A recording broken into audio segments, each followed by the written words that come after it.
বলুন তো, যদি একদিন তোমাদের পানি মাটির গভীরে চলে যায়, তবে কে তা আবার ফিরিয়ে আনবে? আল্লাহ বললেন পবিত্র কুরআনের সূরা মুলক আয়াত নাম্বার 30-এ, একটা সময় ছিল যখন মরুভূমির মাঝখানে ছিল এক রাজ্য। রাজা ছিলেন মালিক রায়হান, অহংকারী, ক্ষমতাবান এবং নিজের শক্তিতে গর্বিত। তিনি ভাবতেন, এই রাজ্যের কুয়া থেকে যে পানি আসে তা তো আমার ওই দয়া, আমার আদেশে এই পানি উঠে ও যারা বেঁচে থাকে। কিন্তু এক রাতে রাজার ঘুম ভাঙল এক ভয়ঙ্কর স্বপ্নে। এক ফেরেশতা বলল, হে রায়হান, যদি তোমার কুয়া এক ফোঁটা পানিও না দেয়, যদি আল্লাহ তা গায়েব করে দেন, তবে তুমি কি তা ফিরিয়ে আনতে পারবে? যখন সকাল হলো, সকালবেলা দেখা গেল কুয়া শুকিয়ে গেছে, পুরো রাজ্য পানি নাই। ও যারা কাটছে, গাছপালা শুকিয়ে যাচ্ছে। রাজা চিৎকার করে বলল, আমার রাজ্য, আমার শক্তি, কিন্তু কেউ সাহায্য করতে পারল না।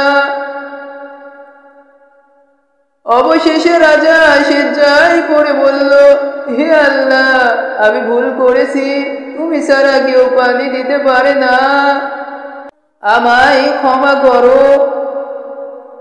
সেই রাতে আকাশ ভরে গেল মেঘে, শুরু হলো বৃষ্টি, কুয়া আবার পূর্ণ হলো।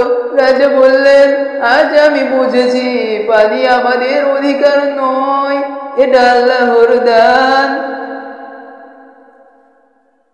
বিসমিল্লাহির রহমানির রহিম। কুল আরাআইতুম ইন আসবাহা মাউকুম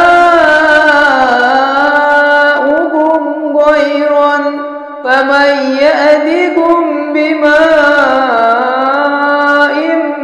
মাঈন। মহান আল্লাহ বললেন, বলুন, যদি তোমাদের পানি মাটির গভীরে লুকিয়ে যায়, তবে কে তোমাদের জন্য স্বচ্ছ পানি এনে দেবে? প্রিয় বন্ধুরা, আমরা যেন আল্লাহর দেওয়া প্রতিটি নিয়ামতের জন্য কৃতজ্ঞ থাকি। এইরকম আরও হৃদয় স্পর্শী কোরআনের তাফসির ও গল্প পেতে আমাদের চ্যানেলটি Quran recitation and Islamic TV subscribe করে আমি আকাশ আপনাদের পাশে আছি সব সময়। পরিশেষে আল্লাহ আমাদের সকলের ওপর বর্ষণ করুক শান্তি, রহমত ও বরকত। আসসালামু আলাইকুম ওয়া রাহমাতুল্লাহি ওয়া বারাকাতুহু।